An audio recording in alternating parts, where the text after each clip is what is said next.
ភគវៈតោអរហតោសម្មាសម្ពុទ្ធស្សៈនមោតស្សៈភគវៈតោអរហតោសម្មាសម្ពុទ្ធស្សៈនមោតស្សៈភគវៈតោអរហតោសម្មាសម្ពុទ្ធស្សៈខ្ញុំព្រះអង្គសូមអភិវន្ទបន្ទន់កាយនមស្ការចំពោះគុណព្រះរតនត្រ័យជាទីគោរពសក្ការៈដ៏ខ្ពង់ខ្ពស់បំផុតសូមចម្រើនពរចំពោះញាតិញោមពុទ្ធបរិស័ទដែលមានវត្តមាននៅក្នុងឧបដ្ឋានសាលានៃវត្តនន្តមនីនៅថ្ងៃសិលនេះរួមជាមួយនឹងញាតិញោមពុទ្ធបរិស័ទគ្រប់មជ្ឈដ្ឋានទាំងអស់ដោយសេចក្តីស្រឡាញ់រាប់អានក្នុងពធព្រោះនៅថ្ងៃសិលនេះអាត្មាភាពសូមបន្តលើកយកខ្លឹមសារពធមកសម្ដែងជូនដល់ញាតិញោមបានជាទីសន្តាប់ជាបន្តទៀតហើយខ្លឹមសារពធត្រូវសម្ដែងក្នុងវេរោកាសនេះបន្តលើកយកពុទ្ធប្រវត្តិមកសម្ដែងហើយដោយថ្ងៃសិលមុនបានសម្ដែងបញ្ជាក់អំពីការយាងចុះចាប់បដិសន្ធិរបស់ព្រះបរមពោធិសត្វរួចហើយសម្រាប់ថ្ងៃនេះសូមលើកយកអំពីសបិននិមិត្តនិងការទុះទេនៅសបិននិមិត្តរបស់ព្រះមេត្តានៃព្រះបរមពោធិសត្វដែលព្រះអង្គលោកបានសបិននិមិត្តដើម្បីជូនញាតិញោមពុទ្ធបរិស័ទហើយតេតើងនឹងសបិននិមិត្តនេះមុននឹងបញ្ជាក់អំពីខ្លឹមសារទាំងមូលក៏សូមចម្រើនពរជូនញាតិញោមបានជ្រាបអំពីសបិននឹងផងដែរជាទូទៅមនុស្សយើងគ្រប់រូបតែងតែមានសបិនឬក៏ការយល់សប្តិនឹងគ្រប់គ្នាញាតិញោមខ្លះក៏យល់សប្តិច្រើនក្នុងមួយរាត្រីញាតិញោមខ្លះទៅក៏លក់មិនសូវសម្បូរយល់សប្តិច្រើនទៅក៏មានប៉ុន្តែជារួមទោះបីច្រើនតិចក្តីតែងតែមានសម្រាប់មនុស្សទូទៅទាំងអស់มันអាចកិច្ចផុតជៀសវាងរួចទេហើយរឿងការយល់សប្តិឬក៏សបិននេះចំពោះលទ្ធិសាសនាដតីទៀតក៏តែងតែមានការលើកឡើងពីពរនីផ្សេងហើយដល់ឡែកសម្រាប់ពុទ្ធសាសនាក៏មានលើកឡើងអំពីរឿងសបិននឹងផងដែរហើយជាពិសេសក្នុងរឿងរ៉ាវសកម្មភាពរបស់ព្រះបរមពោធិសត្វនិងព្រះសម្មាសម្ពុទ្ធទោះបីពីអតីតជាតិក្តីក្នុងជាតិដែលព្រះអង្គលោកបានត្រាស់ដឹងនឹងក្តីហើយដើម្បីឲ្យញាតិញោមពុទ្ធបរិស័ទបានយល់ពីរឿងសបិននេះក៏សូមចម្រើនពរជូនថាក្នុងពុទ្ធសាសនាយើងមាននិយាយពីរឿងសបិននឹងដែរលោកចែកចេញជា4ប្រភេទទី1ធាតុតុកោផតោវាសបិនហ្នឹងគឺកើតចេញមកអំពីការកម្រើកធាតុនៅក្នុងខ្លួនរបស់យើងហើយពេលខ្លះការសបិនការយល់សប្តិបែបហ្នឹងកើតចេញមកអំពីអាហារដែលយើងបរិភោគយើងទទួលទានទៅហើយសម្រាប់ទៅអាថាមពលអាហារវាធ្វើឲ្យយើងយល់សប្តិឬក៏សបិនហ្នឹងជួនកាលទៅសបិនផ្ដេសផ្ដាស់ទៅក៏មានជួនកាលទៅសបិនល្អខ្លះទៅក៏មានដែលចាស់យើងលោកថា ពលបាយបាទសបិនបែបហ្នឹងឬក៏យល់សពបែបហ្នឹងមិនយកជាផ្លូវការទេដោយសារថាមកពលអាហារហើយជួនកាលទៅក៏កើតជាមើលអំពីធាតុនៅក្នុងខ្លួនរបស់យើងវាខុសប្រក្រតីអាហ្នឹងរឿងមួយទៅហើយរឿងទី2រឿងការពលអាហារនេះសបិនកើតជាមើលអំពីធាតុនេះទៀតសោតមានច្រើនណាស់អ្នកខ្លះទៅជួនកាលមានលក្ខណៈរវើរវាយស្រមើសម័យទៅក៏មាននេះជាប្រភេទទី1ដែលលោកហៅថាធាតុតុកោផតោវាយល់សពឬក៏សបិនទី2លោកហៅថាអនុភូតៈពុបតោវាគឺ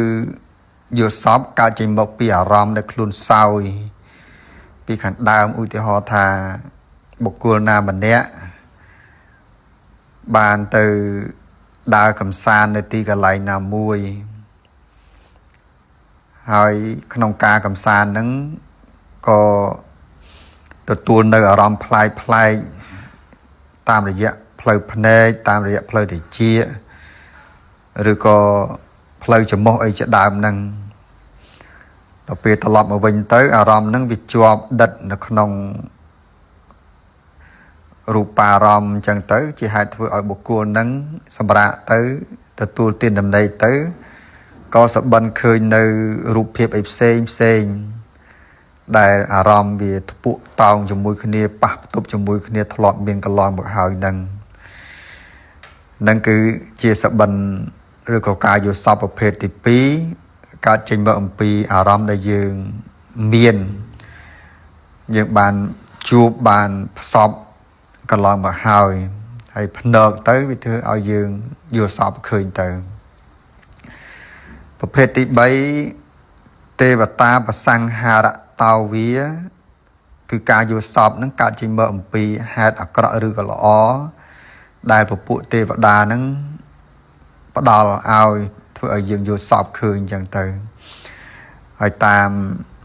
គោលការណ៍នៅក្នុងពុទ្ធសាសនាក្តីនៅក្នុងលទ្ធិសាសនាដទៃក្តីបើនិយាយអំពីទេវតាគឺជាពួកអតិសមានកាយមួយដែលប្រកាន់នៅធម៌មិនលំអៀងដោយប្រការណាមួយទេហើយពេលខ្លះទៅក៏មានការអាណិតអាសូរចំពោះបុគ្គលណាម្នាក់អញ្ចឹងទៅគេធ្វើឲ្យយើងសបិនឃើញអ្វីមួយជាហេតុធ្វើឲ្យយើងគិតពិចារណាដោយខ្លួនឯងអញ្ចឹងក្តីសបិនបែបហ្នឹងគេមិនប្រាប់ត្រង់ទេប៉ុន្តែគេធ្វើឲ្យយើងគិតប្រើបញ្ញាគិតពិចារណាពេលខ្លះបើសិនបើយើងមានបញ្ញាការសន្សំនឹងបានល្អយើងគិតឃើញត្រូវកាត់ត្រូវទៅបើសិនបើបញ្ញាវាខ្សោយជួនកាលក៏មិនមានឱកាសលទ្ធភាពគិតពិចារណារកខុសត្រូវឃើញទៅក៏មានហ្នឹងគឺប្រភេទទី3ដែលកើតចេញមកអំពីពួកទេវតាដែលផ្ដល់ឲ្យយើងយល់សពឃើញអញ្ចឹងទៅទី4គឺពុព្វនិមិត្តតោវាការយល់សពឬក៏សបិនដោយអំណាចពុព្វនិមិត្តដែលយើងធ្លាប់សន្សំធ្លាប់កសាងពីមុនដិតនៅក្នុងមโนគតិជាស្នាមគំនុះធ្វើឲ្យយើងនឹកឃើញធ្វើឲ្យយើងសបិនឃើញអញ្ចឹងទៅឧទាហរណ៍ដូចជាសបិនរបស់ពមាតានៃព្រះបរមពោធិសត្វជាដើមឬក៏សបិនអមិត្តរបស់ព្រះបាទបសេនតិកោសលជាដើមនៅក្នុងគម្ពីរពុទ្ធសាសនាមានចែងច្រើនដែរជានិមិត្តជាហេតុធ្វើឲ្យយើងឃើញហើយប្រភេទទី4និងប្រភេទទី3នេះក៏អាស្រ័យទៅលើបញ្ញាញាណរបស់យើងដែរពេលខ្លះបើសិនបើយើងសន្សំនៅការគិតពិចារណាឲ្យបានគ្រប់ជ្រុងជ្រោយមានបញ្ញានិងគ្រប់គ្រាន់ពេលដែលយើងសបិនអមិត្តឃើញទៅយើងអាចពិចារណាឃើញល្អអញ្ចឹងទៅកាត់ត្រូវអញ្ចឹងទៅទោះបីមិនល្អក៏ដីក៏ជាហេតុធ្វើឲ្យយើងគិតឃើញអញ្ចឹងទៅនិងប្រភេទទី4ដែលតែងតែកើតមានហើយសរុបមកវិញថាក្នុងសង្គម មនុស្សមិនមែនគ្រាន់តែក្នុងពេលបច្ចុប្បន្ននឹងទេសូម្បីនៅសម័យពុទ្ធកាលឬក៏ជាទូទៅមនុស្សជាតិទូទៅនឹងតែម្ដងតែងតែជួបប្រទះនៅសបិនទាំង4ប្រភេទហ្នឹងក្នុងចំណោមសបិននឹងទៀតសោតសពថ្ងៃមានទស្សនៈ2ដែលតែងតែលើកឡើងទី1គេថាកុំឲ្យជឿសបិននឹងពេកហើយទី2អ្នកខ្លះក៏បានលើកឡើងថាសបិននឹងគួរតែជឿវាអាចជាប្រយោជន៍អញ្ចឹងដែរអញ្ចឹងជារួមសម្រាប់អាត្មាភាពសូមចម្រើនពរជូនញាតិញោមថាទស្សនៈទាំងពីរហ្នឹងវាអាចត្រូវស្របទៅតាមការគិតពិចារណារបស់យើងដែរទស្សនៈទី1ដែលលើកឡើងថាសបិនហ្នឹងមិនមានប្រយោជន៍ក៏ជាលក្ខណៈមួយដែលយើងគួរពិចារណាដែរដូចជាមនុស្សមួយចំនួនពេលណាដែលទទួលទានអាហារនឹងច្រើនអារម្មណ៍វារវើរវាយខ្លាំងអញ្ចឹងទៅទទួលទានដំណេកទៅសបិនឬក៏និមិត្តឃើញអីមួយអញ្ចឹងទៅពេលដែលសបិនឬក៏និមិត្តឃើញអញ្ចឹងទៅបុគ្គលនឹងតែងតែមានភាពរវើរវាយស្រមើស្រមៃអណ្ដែតអណ្ដូងមិនបានយកបញ្ញាមកគិតពិចារណាអញ្ចឹងទៅជឿនៅសបិនរបស់ខ្លួននឹងដោយខ្វះការគិតពិចារណាតែនឹងក៏ជាការខុសឆ្គងមួយដែរហើយអត់មានប្រយោជន៍ទេបើសិនបើសបិនបែបហ្នឹងអារម្មណ៍រវើរវាយបែបហ្នឹងទី2អ្នកខ្លះទៅទៀតជួនកាលទៅមានសេចក្តីទុក្ខសោកទុក្ខព្រួយឬក៏អារម្មណ៍នឹងវាមិនល្អហើយជាពិសេសការទទួលទានអាហារនឹងមិនល្អអញ្ចឹងទៅជាហេតុធ្វើឲ្យបុគ្គលនឹងសបិនផ្ដេសផ្ដាស់នឹកឃើញរឿងផ្ដេសផ្ដាស់យកជាកតិអាហ្នឹងក៏វាមិននាំមកនៅប្រយោជន៍ដែរអាហ្នឹងទស្សនៈដែលថាมันមានប្រយោជន៍ហ្នឹងដោយសារផ្អែកទៅលើសបិនមួយចំនួនដែលមានសមុទ្ឋានមិនល្អពីខាងដើមមកហើយរួមផ្សំទៅជាមួយនឹងជំនឿខ្វះហេតុផលខ្លួននឹងមិនមានបញ្ញាគិតពិចារណាបានគ្រប់ជ្រុងជ្រោយអានឹងជឿផ្ដេសផ្ដាស់ទៅវាអាចមិនមានប្រយោជន៍អញ្ចឹងដែរចំណុចទី2ទស្សនៈដែលថាសបិនហ្នឹងវាមានប្រយោជន៍ក៏វាមិនខុសដែរដោយសារទី1ប្រសិនបើបុគ្គលនោះមានឧបនិស្ស័យការកសាងសន្សំផ្នត់គំនិតដែលល្អពីខាងដើមមករហូតមកគេសបិនឃើញនៅអ្វីដែលល្អអាហ្នឹងក៏ជាកតិមួយដូចជាទេវតានិមិត្តឲ្យអញ្ចឹងទៅជួនកាលទី1ទី2ជួនកាលទៅពុព្វនិមិត្តដែលខ្លួនមានពីមុនមកអញ្ចឹងទៅវាអាចយកជាកតិដូចជាក្នុងសាសនាដទៃក៏មានលើកឡើងសាសនាពុទ្ធក៏មានលើកឡើងពីរឿងសបិននឹងដែរទី2ទោះបីទេវតានិមិត្តពុព្វនិមិត្តក្តីក៏កើតចេញមកអំពីបញ្ញារបស់យើងអាស្រ័យលើបញ្ញារបស់យើងដែរបើសិនបើបញ្ញារបស់យើងវាមានកម្រិតទាបក្នុងការពិចារណា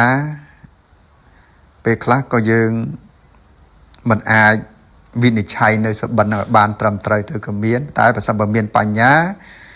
វិនិច្ឆ័យទៅក៏ជាហេតុមួយធ្វើឲ្យសបិនរបស់យើងនឹងខ្លះទៅជាគុណប្រយោជន៍បានដែរចំណុចទី3ក្តីសបិននេះវាអាចជាមโนគតិជាការនឹកឃើញទៅអនាគតប៉ុន្តែមិនប្រកបដោយភាពសម័យសម័យទេពេលខ្លះមនុស្សមួយចំនួនសម្រេចបាននូវភាពជោគជ័យក៏ដោយសារមានក្តីសបិនដែរណាក្តីសបិនចង់បានអីមួយនឹកគិតចង់បានអ្វីមួយហើយទៅជាមโนគតិបន្ទាប់មកគេមានផែនការហ្នឹងបើនិយាយតាមគោលការណ៍ក្នុងជីវិតសង្គមយើងបច្ចុប្បន្នគឺត្រូវមានកសាងផែនការ ពេលដែលមានផែនការច្បាស់លាស់ជាក់លាក់ហើយផ្លូវដែលគេត្រូវដើរយ៉ាងណាហើយគេអនុវត្តតាមផែនការប្រតិបត្តិតាមផែនការហ្នឹងពេលដែលកសាងផែនការអនុវត្តតាមផែនការហ្នឹងក៏មានក្តីសប្បន្នសម័យនឹកឃើញពីរឿងផលថានឹងកើតឡើងសម្រាប់ខ្លួននៅក្នុងពេលណាមួយអញ្ចឹងវាคล้ายទៅជាកម្លាំងចិត្តថាមពលមួយតម្រង់ទិសឲ្យមនុស្សបំពេញកិច្ចការងារប្រកបដោយសេចក្តីព្យាយាមនិងមិនមានការនឿយហត់នៅក្នុងការបំពេញការងារស្របទៅតាមបញ្ញាញាណរបស់ខ្លួនការធ្វើផែនការនិងអនុវត្តតាមផែនការច្បាស់លាស់ហ្នឹងហើយបដោផ្សារភ្ជាប់ទៅជាមួយនឹងក្តីសុបិនហ្នឹងជាហេតុធ្វើឲ្យមនុស្សនឹងសម្រេចបាននូវផលជោគជ័យដែរនឹងដែលទស្សនៈលើកឡើងថាសុបិនហ្នឹងវាមានកត្តាសំខាន់សម្រាប់ជីវិតរបស់យើងដែរមិនខុសទេទី4ក្តីសុបិននេះក៏ជាផ្នែកមួយជាកម្លាំងជំរុញមួយកើតចេញពីខាងក្នុងវាអាចក្លាយទៅជាថាមពលផ្លូវចិត្តចេះលើកទឹកចិត្តពេលដែលខ្លួនកំពុងបំពេញការងារអ្វីមួយតែងតែទទួលបាននៅការនឿយហត់ឧបសគ្គគ្រប់បែបយ៉ាងអញ្ចឹងទៅកាលណាមនុស្សមានក្តីសុបិនច្រើនប្រកបដោយការគិតពិចារណាត្រឹមត្រូវវាក្លាយទៅជាកម្លាំងថាមពលជំរុញពីខាងក្នុងមកធ្វើឲ្យបុគ្គលនឹងមានភាពសប្បាយចិត្តចេះលើកទឹកចិត្តខ្លួនឯងអាហ្នឹងក៏ជាផ្នែកមួយធ្វើឲ្យមនុស្សសម្រេចបាននូវជោគជ័យដែរអញ្ចឹងទស្សនៈទី2នេះស្មារតីគិតថាវាអាចក្លាយទៅជាកម្លាំងជំរុញមួយកាលណាយើងមានការគិតពិចារណាបានដិតដល់ហើយយើងជឿក៏មិនមែនជឿទៅលើអ្វីមួយដែលមិនមានមូលហេតុដែរកាលណាយើងមានក្តីសុបិនមានជំនឿផ្លូវចិត្តរបស់ខ្លួនច្បាស់លាស់ប្រកបដោយការគិតពិចារណាបញ្ញាញាណលះបង់ក្តីសម័យរវើរវាយឥតហេតុផលជាហេតុធ្វើឲ្យក្តីសុបិននឹងក្លាយទៅជាកម្លាំងជំរុញមួយនៅក្នុងការសម្រេចបាននូវភាពជោគជ័យដូច្នេះក្តីសុបិននឹងវាមានគ្រប់នៅក្នុងលទ្ធិសាសនាមួយចំនួនដែរហើយយ៉ាងងាកមកវិញតកតងនឹងក្តីសុបិនរបស់ពមេដានៃព្រះបរមពោធិសត្វនៅក្នុងថ្ងៃដែលព្រះពោធិសត្វលោកមកចាប់បដិសន្ធិញាតិញោមពុទ្ធបរិស័ទបានស្ដាប់មួយចំនួនហើយកាលពីថ្ងៃមុនហើយថ្ងៃនេះអាត្មាក៏សូមសង្ខេបមកវិញក្នុងថ្ងៃដែលពនាងសបិនដងព្រះពោធិសត្វមកចាប់បដិសន្ធិនៅក្នុងរាត្រីនោះពមេដារបស់ព្រះអង្គលោកសបិននិមិត្តឃើញទី1គឺស្ដេចមហាចតុមហារាជការទាំង4ចុះមកលើកពនាងទៅកាន់ព្រៃហែមពៀនរួចហើយតម្កល់លើផ្ទាំងថ្មដ៏ធំក្រោមដើមសាលព្រឹកទាំងគូនិងពមេដារបស់ព្រះពោធិសត្វលោកសបិននិមិត្តឃើញទី1ទី2បន្ទាប់មកពពួកទេវតាដែលហែហមចាតុមហារាជការទាំង4ហ្នឹងក៏បាន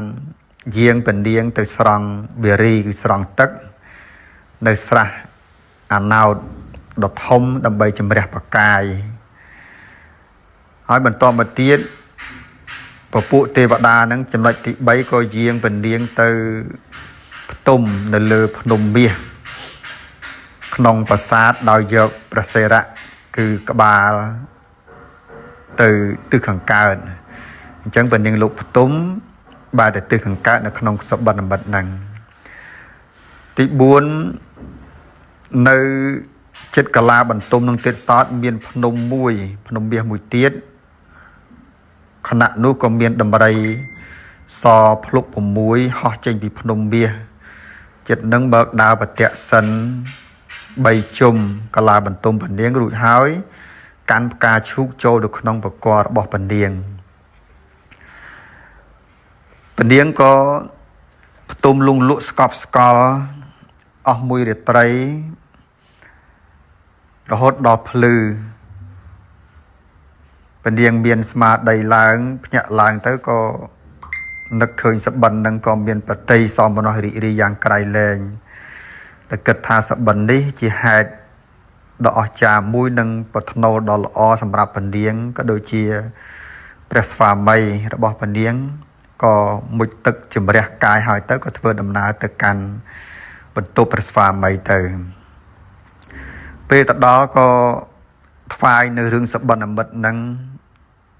ដល់ព្រះបាទសរិសទ្ធោទនៈជាស្វាមីលោកក៏ទ្រង់ព្រះសម្ដាប់ហើយក៏មានប្រតិសមនោះរីករាយក៏គិតថាសបិននេះនឹងជាពុព្វនិមិត្តជាប្រថ្នូលមួយដ៏ល្អមិនអស់ចិត្តក៏ឲ្យរាជអាមាត្យទៅហៅព្រាហ្មណ៍ហោរាសាស្ត្រមកទស្សទាយនៅសបិនមិត្តចង់ដឹងថាតើសបិនមិត្តនឹងយ៉ាងដូចម្ដេច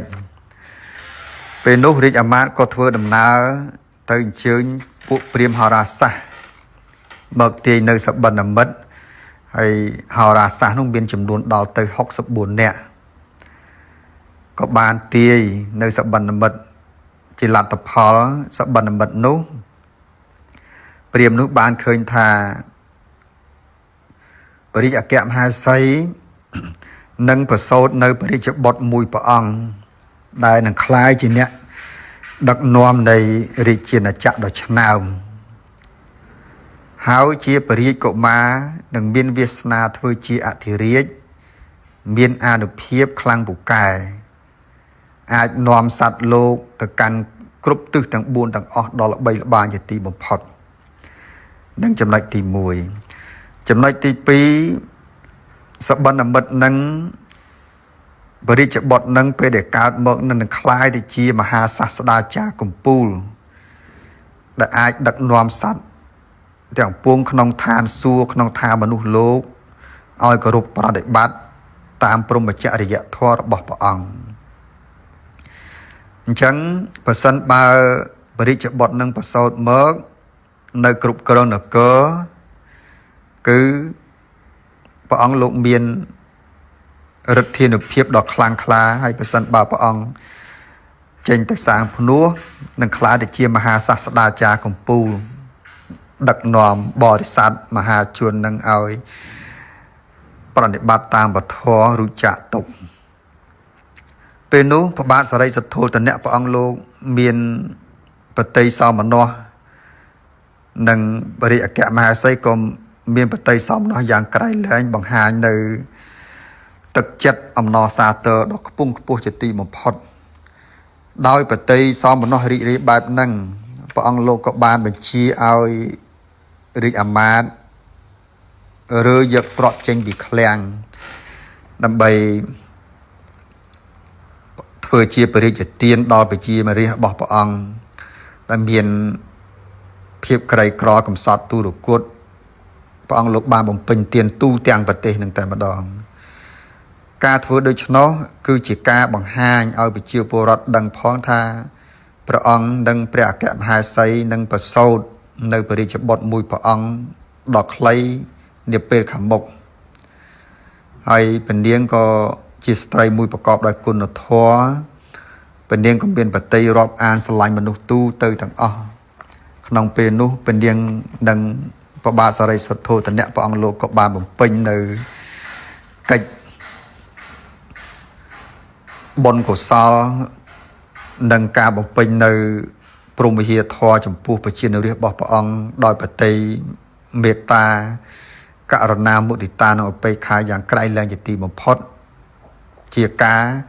ទទួលនៅអំណរសាទរថាព្រះអង្គនឹងប្រសូតនៅបរិជ្ជបុត្រដែលមានបុណ្យយ៉ាងអស្ចារ្យដូច្នេះនេះជាអត្ថន័យនៃសបិនមិត្តរបស់ពនាងដែលពនាងបានយល់សពនៅក្នុងថ្ងៃដែលព្រះបរមពោធិសត្វលោកចុះចាប់បដិសន្ធិនៅក្នុងផ្ទៃនៃពនាងនៅរាត្រីនៅថ្ងៃនោះដូច្នេះសរុបមកវិញថារឿងសបិនមិត្តនេះវាតែងតែមានសម្រាប់មហាជនទូទៅទាំងអស់តិចច្រើនហើយសបិនមិត្តនឹងវាអាចជារឿងល្អអាចជារឿងមិនល្អរឿងល្អនិងមិនល្អក្តីក៏វាអាស្រ័យទៅនឹងការគិតរបស់យើងបញ្ញារបស់យើងដែលយើងមានពេលខ្លះប្រសិនបើសបិនមិត្តនឹងកើតឡើងហើយយើងមានបញ្ញាចេះគិតពិចារណាបានគ្រប់ជ្រុងជ្រោយ សបិននិមិត្តហ្នឹងក៏វាអាចខ្លាចទៅជារឿងល្អដូចចម្រើនពើប្រគិនកណ្ដើមតែបើសិនបើរឿងខ្លះជួនកាលអ្នកខ្លះមានភាពរវើរវាយស្រមើស្រមៃហើយសបិននិមិត្តហ្នឹងមិនយកជាការបានទេហើយកំណត់ហ្នឹងចេះតែស្រមើស្រមៃគិតផ្ដេសផ្ដាស់អាហ្នឹងក៏វាអាចជារឿងមួយមិនល្អសពថ្ងៃក្តីកាលពីកន្លងទៅហើយក្តីមានប្រជាពលរដ្ឋយើងមួយចំនួនពេលខ្លះទៅមានជំនឿខ្វះការពិចារណាហើយសម័យរវើរវាយឥតផាតផលទៅក៏មានហើយរឿងទាំងអស់ហ្នឹងកើតឡើងក្នុងសង្គមខ្មែរយើងក៏ច្រើនដែរមានអ្នកខ្លះទៅយករឿងទាំងអស់ហ្នឹងទៅជារឿងមួយកេងបន្លំបំភ្លៃធ្វើឲ្យមហាជនមានការជឿខុសដើម្បីលៀបសការៈទៅក៏មាននឹងរឿងទី1ហើយរឿងទី2ដោយផ្សារភ្ជាប់ពីរឿងទេវតាហើយនឹងប្របាទធម្មបឹកអញ្ចឹងក្នុងសង្គមយើងក៏កើតឡើងជាយូរលង់ណាស់មកហើយកាលណាបើបុគ្គលណានិយាយពីរឿងទេវតាអញ្ចឹងទៅញាតិញោមពុទ្ធបរិស័ទខ្លះមានការជឿមិនបានគិតពិចារណាទៅក៏មានអញ្ចឹងទៅពពាក់ពពូនទៅជឿនៅផ្ដេសផ្ដាស់ទៅក៏មានធ្វើឲ្យសង្គមយើងដើរទៅមុខអត់រួចក៏មានដែរអានឹងមួយផ្នែកទៅហើយមួយផ្នែកទៀតឧទាហរណ៍ដូចជារឿងប្របាទធម្មបឹកអញ្ចឹងពាក្យហ្នឹងមិនជាការខុសអីទេកាលណាយើងប្រើពាក្យតធម្មបឹកនេះប៉ុន្តែខុសត្រង់ថាយើងមិនបានគិតពិចារណានៅខ្លឹមសារនៃពាក្យតធម្មបឹកឲ្យបានច្បាស់លាស់ទី1ទី2យើងជឿដោយគ្មានការពិចារណាជួនកាលទៅជឿលើបុគ្គលណាម្នាក់ជាអ្នកមានបុណ្យអស្ចារ្យអញ្ចឹងទៅយើងរងចាំសេចក្តីសុខទុក្ខពីបុគ្គលនឹងផ្ដល់ឲ្យយើងទៅក៏មានដោយភ្លេចគិតអំពីការព្យាយាមប្រឹងប្រែងដែលខ្លួនឯងត្រូវបំពេញត្រូវធ្វើក្នុងពេលចំពោះមុខទៅក៏មានអញ្ចឹងពាក្យថាធម្មបឹកហ្នឹងបើយើងប្រែមកថាអ្នកប្រព្រឹត្តធម៌អ្នកមានធម៌ដើម្បីឲ្យសង្គមមួយមានសេចក្តីសុខសេចក្តីចម្រើនក៏យើងត្រូវតែកសាងមនុស្សឲ្យមានធម៌ឲ្យច្រើនកាន់តែច្រើនយើងមិនអាចពឹងលើបុគ្គលណាម្នាក់ជាអ្នកមានធម៌ហើយលើកស្ទួយពុទ្ធសាសនាលើកស្ទួយសង្គមដោយខ្វះការចូលរួមពីសំណាក់យើងទាំងអស់គ្នាបានទេបើសិនបើយើងទីពឹងលើបុគ្គលណាម្នាក់ជាអ្នកមានឫទ្ធានុភាពមកលើកស្ទួយពុទ្ធសាសនាហើយយើងទាំងអស់ដេករងចាំព្រេងសំណាងអាហ្នឹងក៏វាមិនអាចប្រព្រឹត្តទៅបានដែរអញ្ចឹងជំនឿហ្នឹងក៏យើងត្រូវតែពិចារណាដែរដូច្នេះតើតើរឿងធម្មបឹកហ្នឹងគឺយើងត្រូវកសាងមនុស្សឲ្យបានច្រើនខ្លាចជាអ្នកមានធម៌ក្នុងសង្គមបើសិនបើក្នុងសង្គមពលរដ្ឋយើងមនុស្សទូទៅនាំគ្នាកសាងខ្លួនឲ្យខ្លាចជាអ្នកមានធម៌មានចំណេះដឹងមានសមត្ថភាពគ្រប់បែបយ៉ាងហើយសង្គមនឹងរមែងមានការរីកចម្រើនហើយយើងមិនអាចពឹងលើបុគ្គលណាមួយផ្ដាច់មុខបានទេអញ្ចឹងការជឿដែលខ្វះបញ្ញាការជឿដោយមិនយល់អំពីខ្លឹមសារវាជាជំនឿមួយទប់ស្កាត់នៅចរន្តនៅការរីកចម្រើនអញ្ចឹងបានក្នុងពុទ្ធសាសនាព្រះសម្មាសម្ពុទ្ធព្រះអង្គលោកត្រាស់ដឹងឡើងនៅក្នុងលោកព្រះអង្គលោកតែងតែអប់រំបរិស័ទយើងឲ្យមានបញ្ញាគ្រប់សម័យកាលទាំងអស់អានឹងរឿងបញ្ហាប្របាទធម្មបឹកមួយទៅរឿងទី2រឿងទេវតាក៏ដូចគ្នាអញ្ចឹងដែរទេវតានេះក្នុងពុទ្ធសាសនាលោកមិនបដិសេធទេថាវាពិតជាមានពិតប្រាកដប៉ុន្តែរឿងទេវតាហ្នឹងវាមិនមែនយើងគិតក្នុងលក្ខណៈរវើរវាយបែបស្រមើស្រមៃនោះក៏ទេដែររឿងទេវតាក្នុងពុទ្ធសាសនាលោកបែងចែកជា3ទី1សមត្ថិទេពទេវតាដោយសន្មតបានដល់មេត្តាបិតាឬក៏អង្គព្រះមហាក្សត្រដែលលោកទ្រទ្រង់នៅគុណធម៌មេត្តាបិតាលោកមានគុណធម៌ចិញ្ចឹមបីបាច់ថែរក្សាកូន អង្គព្រះមហាក្សត្រលោកមានទស្សពិតរាជធម៌ផ្ដល់នៅសេចក្តីសុខចម្រើនដល់ប្រជានារីរបស់ព្រះអង្គនឹងឲ្យលោកហៅថាសមាទិទេពក្រុមទី2ឧបតិទេពឧបតិទេពបានដល់ទេវតាកើតឡើងដោយឧបដឹកប៉ុន្តែកើតឡើងដោយឧបដឹកទៅបាននៅក្នុងឋានទេវតាបានក៏កើតឡើងចេញមកពីអាស្រ័យនៅគុណធម៌សេចក្តីល្អដូចជាកុសលធនៈទានយើងធ្វើទានទៅកុសលធនៈសិលបើសិនបើយើងមិនមានគុណធម៌ទានសិលទេអាហ្នឹងក៏មិនអាចកើតទៅជាទេវតាបានដែរមិនមែនកើតក្នុងឋានទេវតានឹងទៅងាយគ្មានសិលគ្មានទាននៅក្នុងខ្លួនបានទៅកើតនៅទីកន្លែងនោះទេអញ្ចឹងទេវតាដោយសន្មតដោយឧបដឹកនេះគឺកើតឡើងដោយគុណធម៌សេចក្តីល្អគ្រប់បែបយ៉ាងទាំងអស់ជួនកាលទៅក្នុងកំណើតជាមនុស្សបុគ្គលណាម្នាក់បានធ្វើទានរក្សាសិលបានច្រើនអញ្ចឹងទៅមរណកាលទៅឧបដឹកកើតក្នុងឋានទេវតាតែម្ដងដោយសារកម្លាំងបុណ្យកម្លាំងកម្មដែលខ្លួនបានកសាងមិនមែន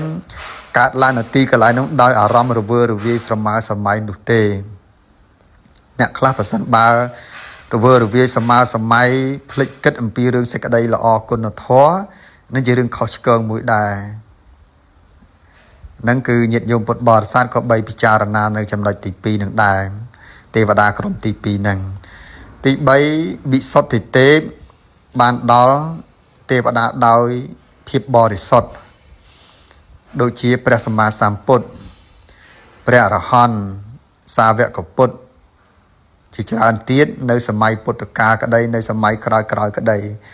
ដែលលោកមានគុណធម៌មានភាពបរិសុទ្ធឥតមានគ្រឿងបន្ទិលដិតនៅក្នុងផ្នត់កំណត់របស់លោកនឹងហើយជាទេវតាតំណាងឲ្យភាពបរិសុទ្ធនឹងតែម្ដងអញ្ចឹងយើងត្រូវស្គាល់នៅប្រភេទទេវតាក្រៅអំពីនោះទេវតាតាមកំណើតតាមអីផ្សេងក៏មានដូចអញ្ចឹងដែរប៉ុន្តែទោះបីយ៉ាងណាក៏ដោយ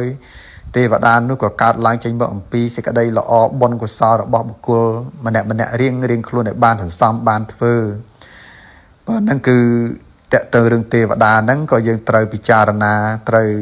យល់ដឹងឲ្យបានស៊ីជម្រៅដែរមិនមែនទេវតាហ្នឹងកើតឡើងដោយភាពរវើរវាយសម័យអណ្ដែតអណ្ដូង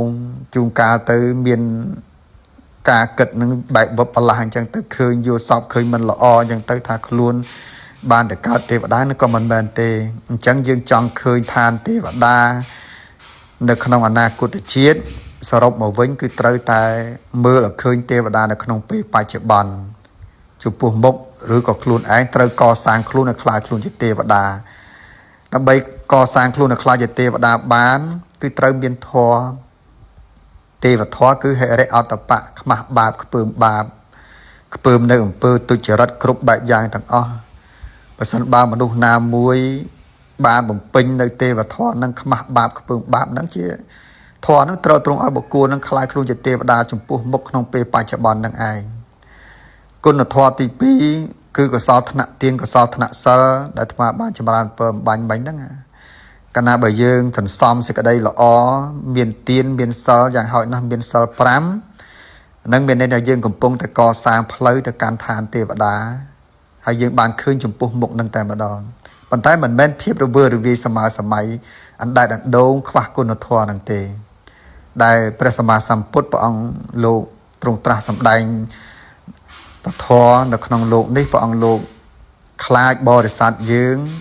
រវើរវាយហើយមានអ្នកខ្លះទៅជួនកាលកណ្ដាលនិយាយរឿងទេវតាអញ្ចឹងទៅយកទេវតាដាក់ពីមុខទៅដើរបោកប្រាស់ញាតិញោមពុទ្ធបរិស័ទខ្វះការគិតពិចារណាទៅពពកពពូនតាមនេះជឿអត់មានហេតុផលអាហ្នឹងវាមិនមែនជារឿងល្អនោះទេអញ្ចឹងក្នុងពុទ្ធសាសនាញាតិញោមពុទ្ធបរិស័ទជាសាសនាមួយត្រួលបំភ្លឺចង្អុលបង្ហាញនៅការពិតរឿងទេវតាហ្នឹងក៏ព្រះអង្គលោកសម្ដែងថាមិនបដិសេធវាមានប៉ុន្តែទៅកាន់ឋានទេវតានោះគឺទៅតាមកម្លាំងបុណ្យសេចក្តីល្អគុណធម៌ជាពិសេសទេវធម៌និងសិល5ទានដែលយើងបានធ្វើបានបំពេញក្នុងពេលចំពោះមុខក្នុងពេលបច្ចុប្បន្ននឹងតែម្ដងដូច្នេះសរុបមកវិញរឿងសុបិននេះវាអាចคล้ายទៅជារឿងឥតប្រយោជន៍បើសិនបើយើង សបិនតាមបែបពលបាយអារម្មណ៍រវើរវាយសម័យដែលដូងហើយខ្វះបញ្ញាខ្វះការគិតពិចារណានិងមានជំនឿបដិបដាប៉ុន្តែសបិនដែលមានប្រយោជន៍គឺជាសបិននឹងកើតចេញមកអំពីទេវតានិមិត្តពពនិមិត្តរួមផ្សំទៅជាមួយនឹងបញ្ញាញាណរបស់យើងគិតពិចារណាមានជំនឿមុតមមមានហេតុផលមានមូលដ្ឋានត្រឹមត្រូវច្បាស់លាស់សបិននិមិត្តនឹងខ្លាចជាកម្លាំងជំរុញធ្វើឲ្យយើងបំពេញកិច្ចការងារអ្វីមួយបានជោគជ័យក្នុងពេលចំពោះមុខ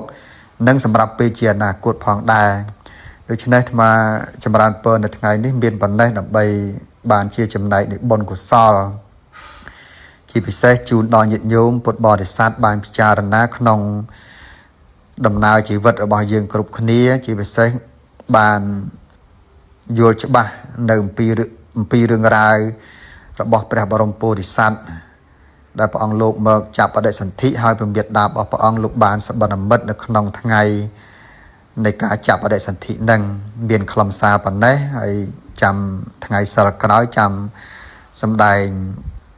ពីរឿងពុទ្ធប្រវត្តិបន្តទៀតរហូតដល់ចប់ជូនដល់ញាតិញោមពុទ្ធបរិស័ទបាន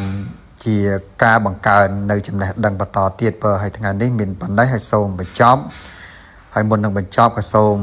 ប្រគេនពរជូនពរដល់បកណាគ្រប់ព្រះអង្គញោមញាតិពុទ្ធបរិស័ទសពរស់ប្រុសស្រីគ្រប់រូបឲ្យទទួលបានតែសេចក្តីសុខចម្រើនជួបប្រទះទៅនឹងពុទ្ធពរទាំង5ប្រការគឺអាយុវណ្ណៈសុខៈពលៈនិងបដិភិនៈកំបីគ្លៀងគ្លាតឡើយ